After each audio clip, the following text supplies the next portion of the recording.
One on ITV, sponsored by Toyota.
When the lights go out, we will be racing at Hockenheim. Cracking start from Montoya. Look at Ralf Schumacher going over across to the left. A squeeze with Barrichello. An impact. Raikkonen is out of the race. Barrichello as well looks as though his car is damaged.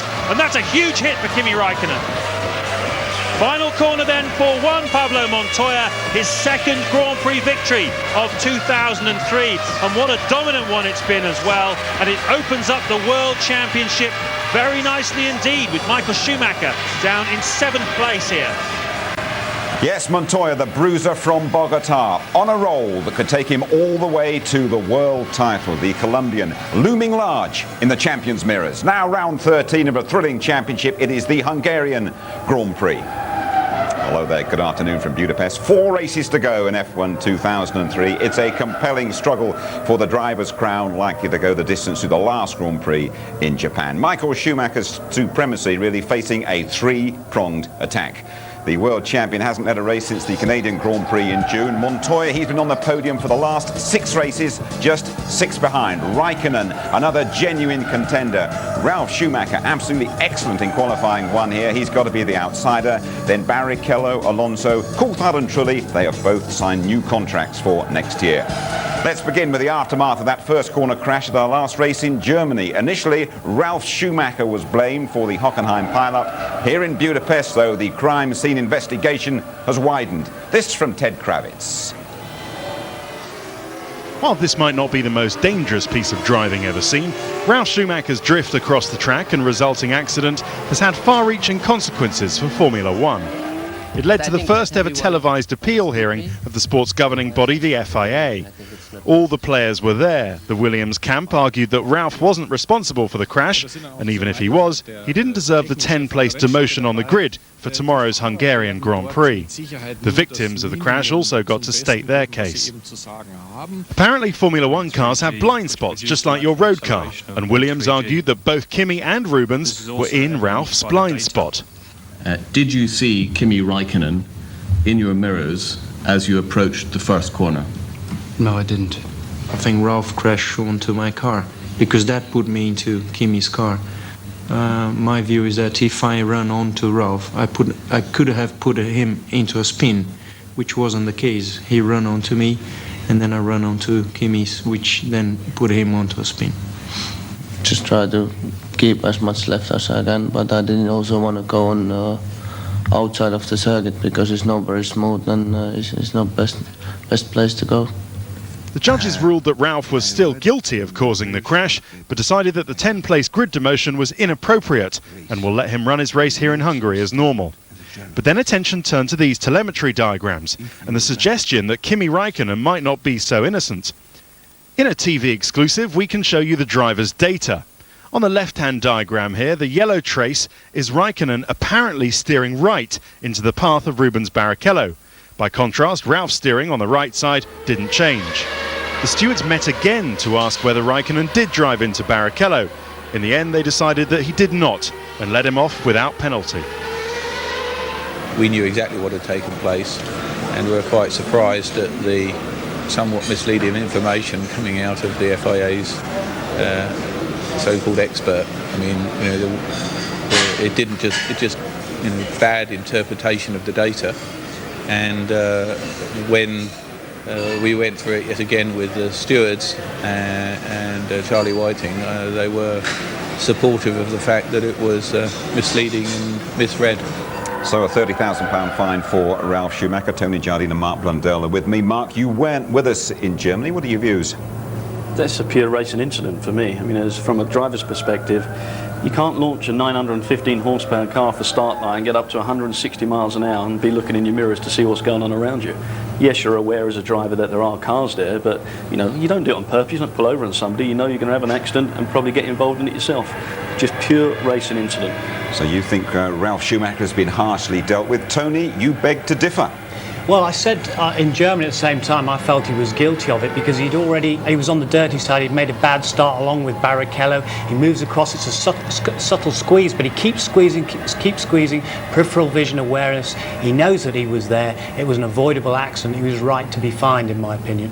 Right, these two disagree. We want your verdict on the Hockenheim accident. What do you think? Is Ralf Schumacher to blame or not? You can vote by text. If you think Ralf Schumacher is guilty, just text Ralf space yes. If you think he's blameless, text Ralf space no. Send your views on to 86188, your vote, and we will give your verdict at the end of the show. As always, we welcome your views on the ITV F1 website. This Wednesday lunchtime, you can chat live to Matt Bishop. He's editor-in-chief of F1 Racing magazine, and Martin is your man for Ask the Team. A big instant here this morning. In practice, Britain's Ralf Furman had a very nasty 150 miles an hour crash, the rear wing flying off the Jordan.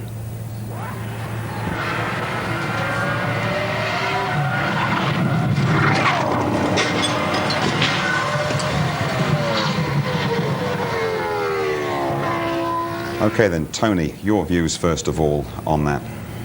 Well, I think, it's a big impact. Very, very bad accident for him. He's suffered already 2 mechanical failures this year, front suspension failures. Now he's had a rear wing failure, denting his confidence and probably affecting his chances for next year. Fortunately, he's okay. He won't race, though. Mark, give us the driver's perspective of what happened to Ralf Furman. That's a driver's worst nightmare. I mean, for the rear wing to come off your car, it's 50% drag in that wing, and it produces a whole bunch of the downforce needed to keep that car sticking to the ground. And at this point, when the rear wing comes off, there's nothing you can do. You are a passenger. And you can see the impact there. That's knocked the stuffing out of Ralf. It'll be one of the hits, of his career, which is on the bigger side, and that's certainly going to stick with him. You're not very happy at how the stewards reacted, Tony? Well, the marshal's a degree of ineptitude because there he is. He's trapped in the car. He's obviously in some pain. He's got one arm out, and they didn't give him the attention required until Gary Hartstein, the doctor, arrived with Sid Watkins. Okay, and off he goes to helicopter. Let's find out exactly how Ralf Furman is now. We're going to join team boss Eddie Jordan and Louise. As we've seen, that was a huge impact, about 46G lateral force, which, to put it into perspective, is about twice as big as Jenson Button's impact in Monaco. How is Ralf? Ralf is in remarkably good shape at the moment. We've just had Professor Watkins gave us all the news of the scans, and at the moment they've done everything that they can do, and there is absolutely no problem with him. A small bruising to the left foot. Other than that, it's quite remarkable when you consider, you rightly say, the impact was huge. But having discussed it with Sid Watkins, you've taken the decision that he will not race tomorrow. No, made it very clear that it wasn't possible for him, with the impact that he had, that he wanted him to kept in overnight in the hospital to monitor the situation and to do further scans tomorrow. And it all looks extremely good, so there's no point rushing anything at this stage. So tell us the current situation, because you have got 2 cars running in qualifying. You've substituted Ralf. I hope I heard your question, but Zolt will deputise for him here. It's the first time a Hungarian has ever been in the race. It's just by some stroke of fortune that he tested for us yesterday morning. And we're on hand here to be able to do it. It helps the promoters, it helps Bernie, and I did, of course, speak to the family of Ralf, and they're keen that the team must continue on as where they are, and Ralf is in very good hands, and we wish him well and hope he's back very soon. Thank you very much, Eddie. And for your information, Zolt is Zolt Baumgartner, 21-year-old Hungarian. He'll be first out in the qualifying session. Why exactly, though, did that rear wing fly off? Let's find out from Jordan's technical director, Gary Anderson. Gary, can you show us exactly what happened and what caused the rear wing to come off? Yeah, we have this is the rear beam wing, which is basically the low wing across the top back of the gearbox, and the wing end plates bolt onto this piece here, so the higher wing's up top. And this machining that's bonded onto the end of it here had a crack start working where my thumb is there, and it worked across this material, allowing the bottom skin to peel, let the wing fall down, which then in turn broke the wing end plate on the other side. The rear wing falls off, and you have no downforce. So obviously you saw the accident. That was pretty heroic. You test these wings extensively before you come to the circuit. How do you think that crack came to be there? Yeah, I mean, it's one of those things. We've never seen anything like it before. We test it, we fatigue test it every time it's ran. It goes on a rig, and we load it up and check it. It is a fatigue crack, so it comes from the vibration that's created by the car. We inspected the ones we've had here, and the 3 that we've used here, this track, have got a crack in them.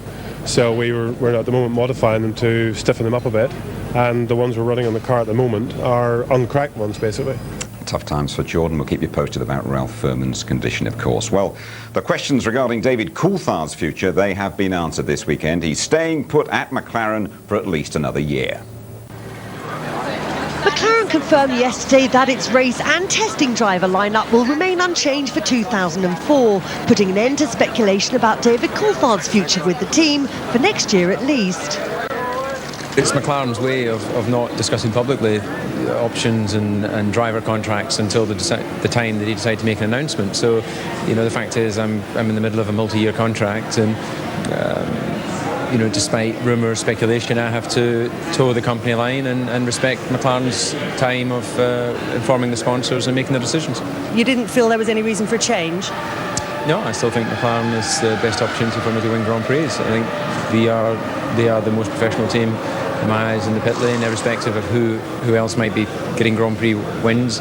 And you know, I've been here a long time, so the hunger to try and achieve is still there. The recent announcement that the Canadian Grand Prix has been dropped for 2004 has prompted a delegation to travel to Hungary to try and get the decision reversed. So why was the race dropped? Well, essentially because there's a ban on tobacco as of next year. And as a result of that, there's a clause in the contract with the promoter, and Bernie Ecclestone decided to withdraw the race. However, the final decision will be taken by the FIA on October the 15th. Thus, we have another 3 weeks to convince all the major constructors, the leaders of the industry, to make sure that we have Mr. Ecclestone reflecting on this important decision.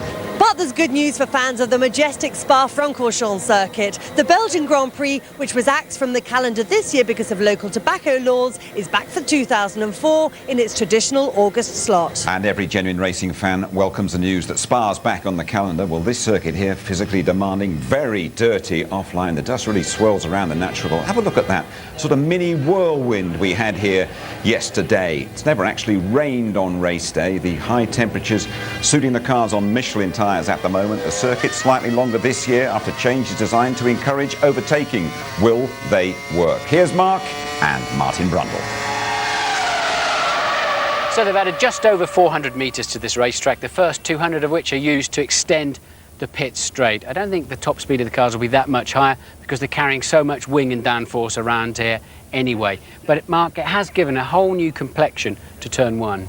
It's a different approach for the drivers. It's very, very dusty down here. The big issue for me is they're going to get to the apex of the corner. We've seen several mistakes by guys, and what I think you're going to see more is that someone's going to make an overtaking manoeuvre on the exit of the turn. You could well be right. As a driver, I would be very unhappy with this lack of runoff area here.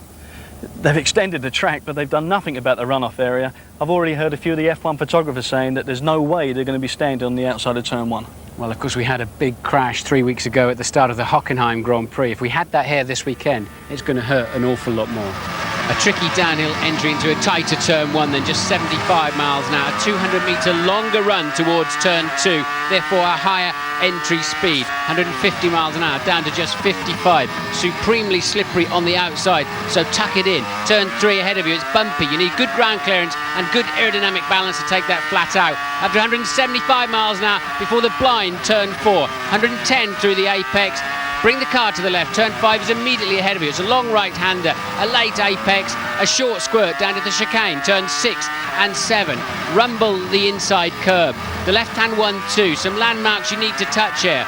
8 ahead of you. Give up a little bit of speed on the way in to be ready for 9. Just 80 miles an hour. The front tends to slide, then the corner tightens on the exit. Now 10 ahead of you. Full throttle left-hander before 11. 130 miles an hour. A glorious corner. So then we have a higher speed entry into a new turn 12, which turns into a bog standard 90-degree right-hander. Such a shame we lost that chicane. It is, from a driver's perspective, this is another corner that's been diluted. Yes, it used to be blind on the entry, it was off-cambered, that curb in there used to rip the bottom of the car off, but every driver loved it. Did indeed, and maybe we can put a lot of cotton wool down and make it safer even more for the future.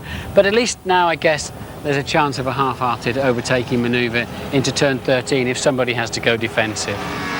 Plenty of room to run wide then if you want good traction, but you have to bring it to the right-hand side, exposing the inside line to 13. Then you bring it in and follow the white line, swap immediately to the left-hand side, a nasty bump as always into the last corner, which is very challenging and difficult to keep the car on line, patiently waiting to hit the throttle to catapult into the start-finish straight.